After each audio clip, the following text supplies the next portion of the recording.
December, I think, was when you asked me to come and speak. I am the reigning Mrs. Tennessee International. I also held the title of Mrs. Tennessee America in 2008. But my road really began with my mom. It was a Sunday afternoon. I was sitting on my couch. I believe my boyfriend at the time, who is now my husband, the handsome gentleman sitting in the corner there. And it was just a regular old Sunday afternoon, and the phone rang, and I picked up the phone, and it was the call no one ever wants to get. It was my mom calling to tell me that she had cancer. She had gone for a colonoscopy, excuse me, I do get a little choked up talking about it.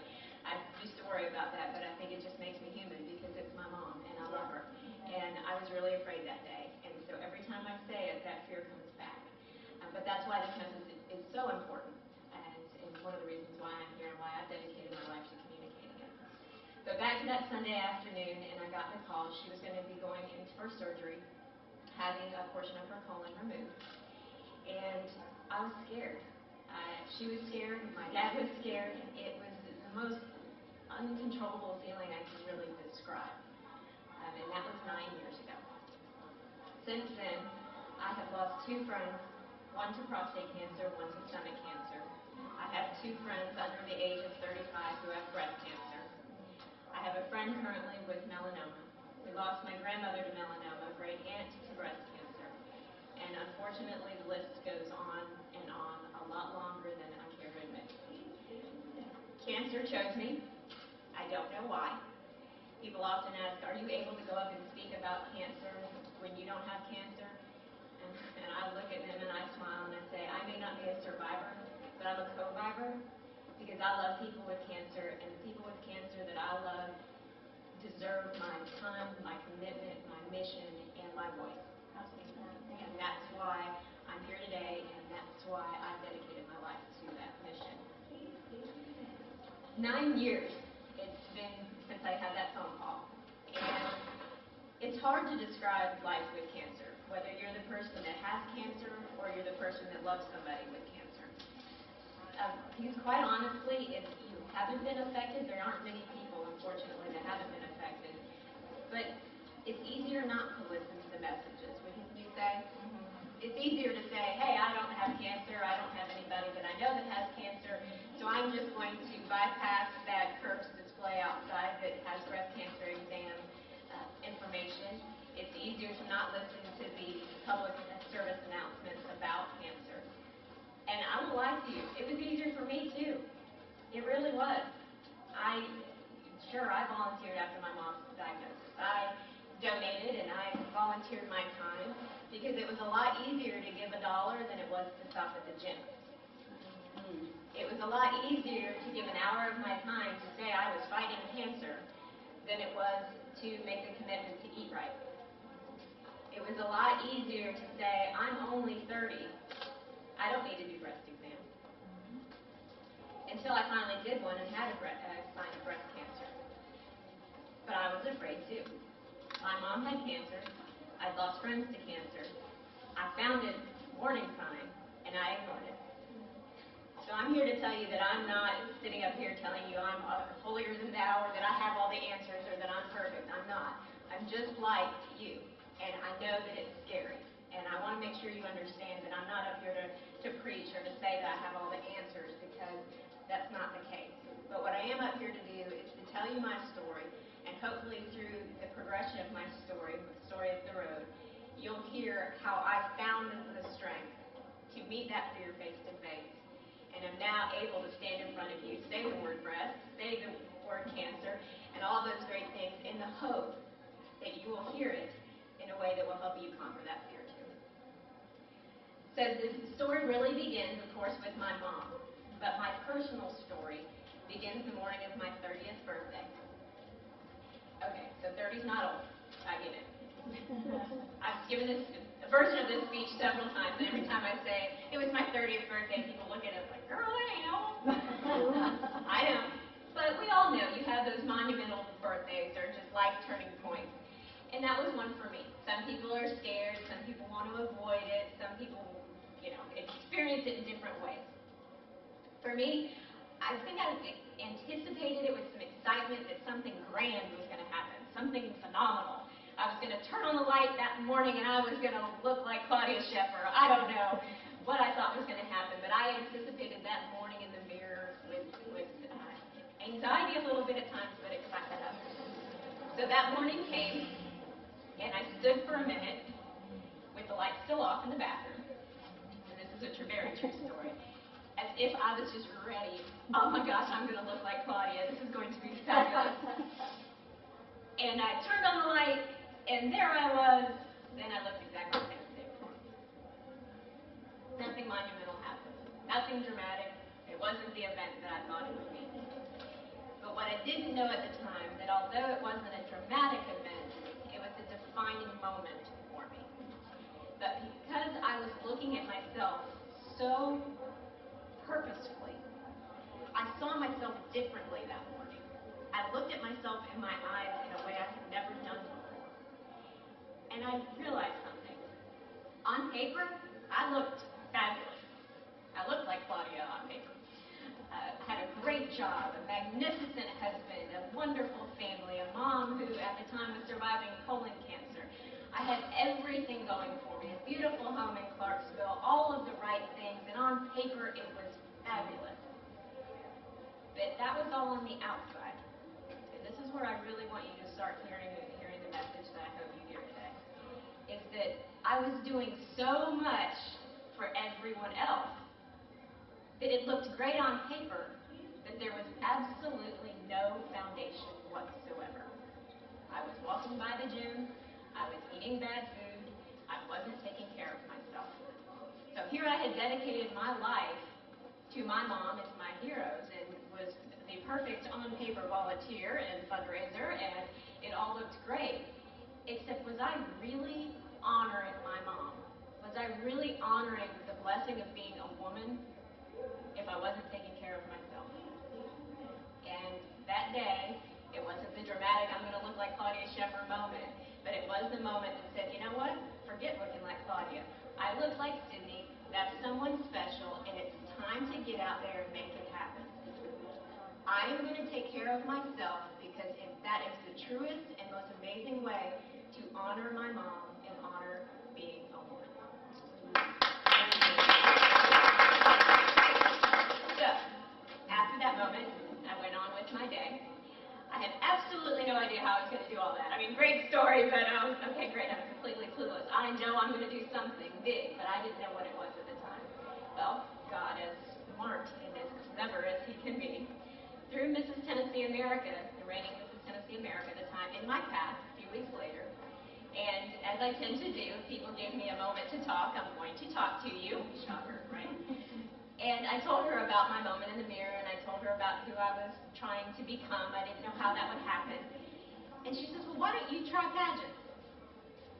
And I looked at her like she was crazy. I was like, I appreciate the compliment, but honey, I'm not getting on stage in a swimsuit. Are you crazy?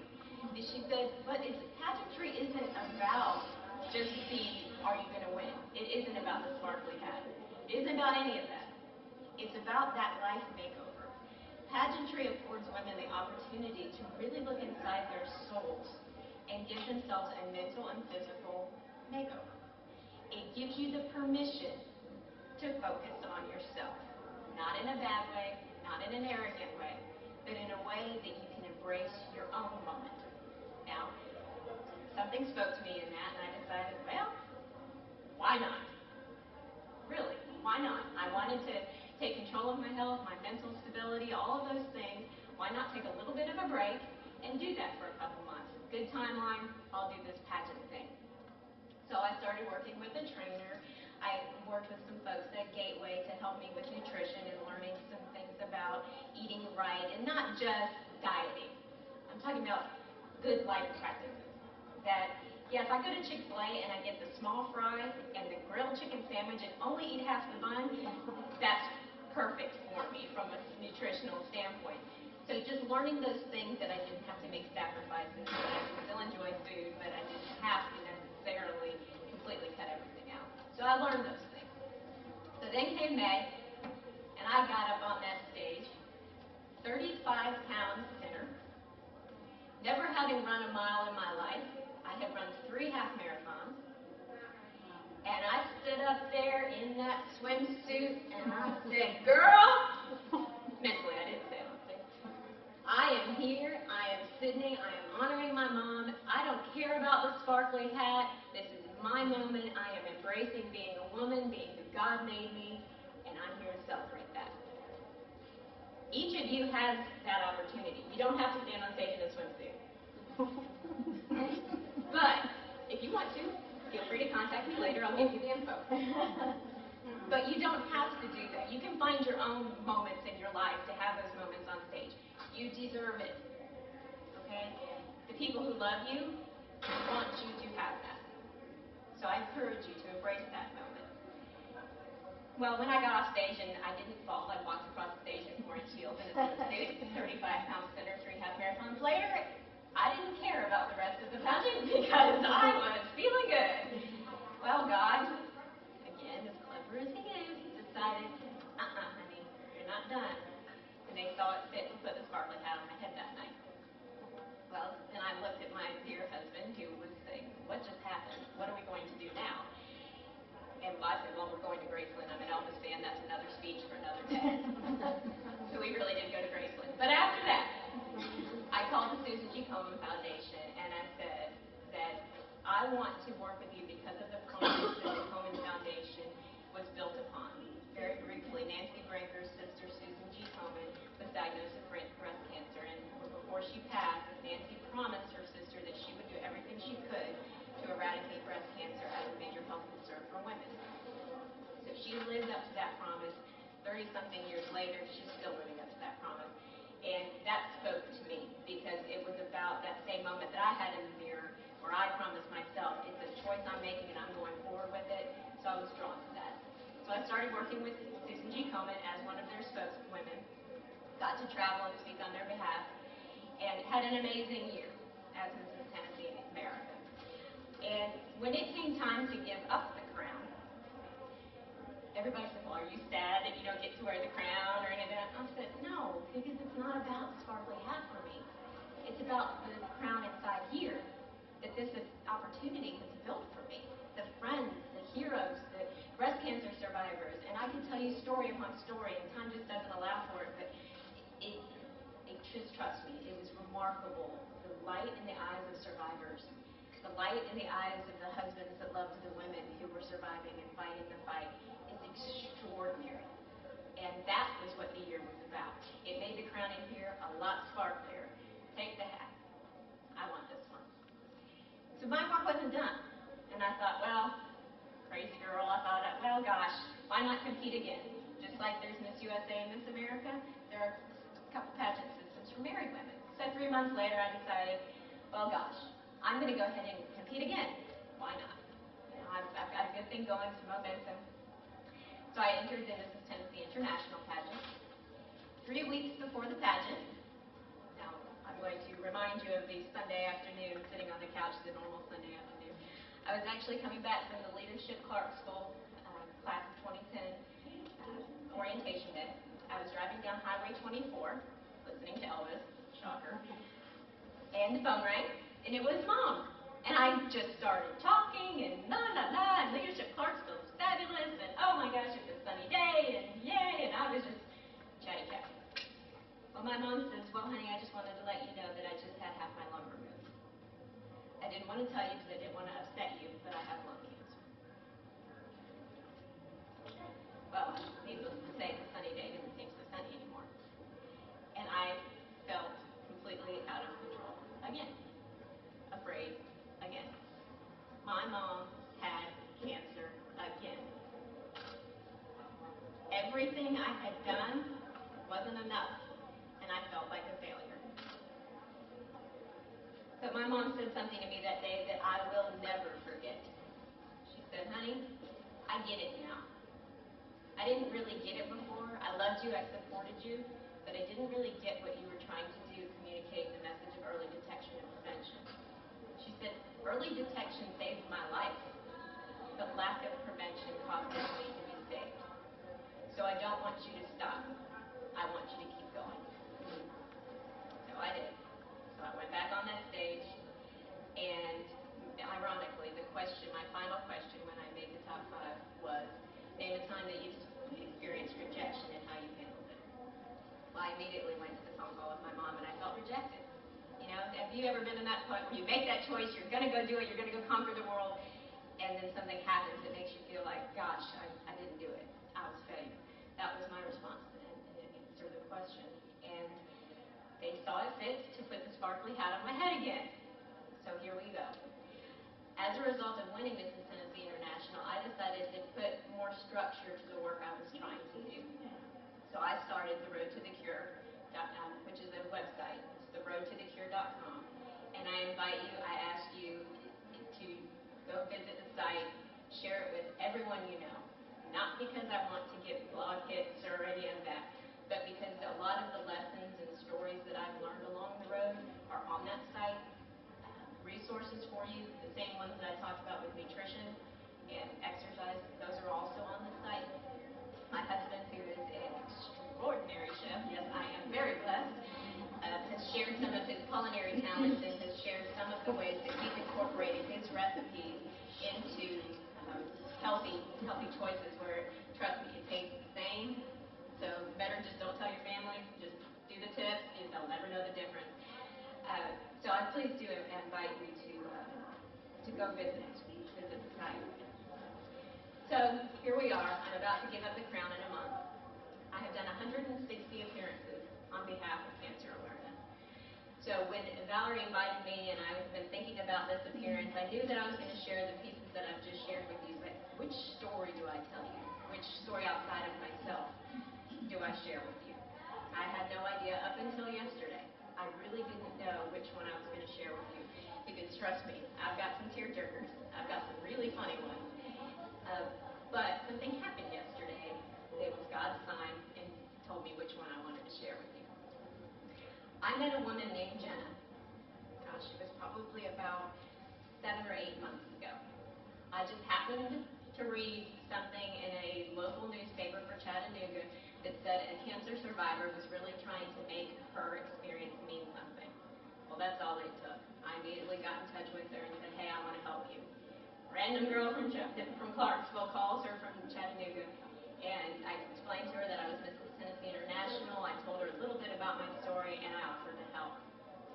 I'll tell you a little bit about Jenna. At 36 years old, never smoked, used tobacco in her life. She was diagnosed with oral cancer. That's one of the most undetected types of cancer. So when you go to your dentist, talk to them about it. They'll help you look for the warning signs and teach you more about that. But she was diagnosed at age 36. She had to have half of her tongue removed and go through multiple radiation and chemo treatments to treat it. About 3 years later, she was married to her soulmate. She will just light up like a Christmas tree when she talks about Robert. And she got married. 3 weeks after she got married, she was diagnosed with stage 4 throat cancer. She had to fly to MD Anderson and went through 80 radiation treatments. No patient at MD Anderson has ever survived more than, I think it's 70 or so. So they thought the radiation, if she survived the cancer, she wouldn't survive the radiation. So here's this woman, under the age of 40, battling throat cancer when she should be just enjoying her new marriage. I bring you back to the mirror. I bring you back to today. And I take you to MD Anderson, where Jenna had a choice to make. Because ultimately that's what this is all about. It's that choice about how are you going to move forward down your road. Whatever road that is, how are you going to make the choice to move forward? What are you going to do? I will stand here and tell you that Jenna made the choice to keep fighting. Well, and this is her words, not mine. Cancer is great, but God is greater. And my faith will take me through this to wherever God wants me to be.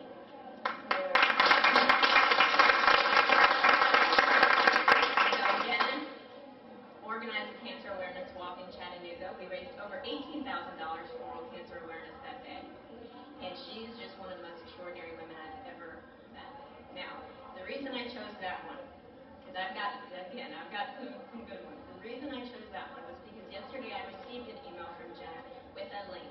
The Chicago Tribune had heard about Jenna and her story, and they featured a one-page article about Jenna that said, headline, a tribute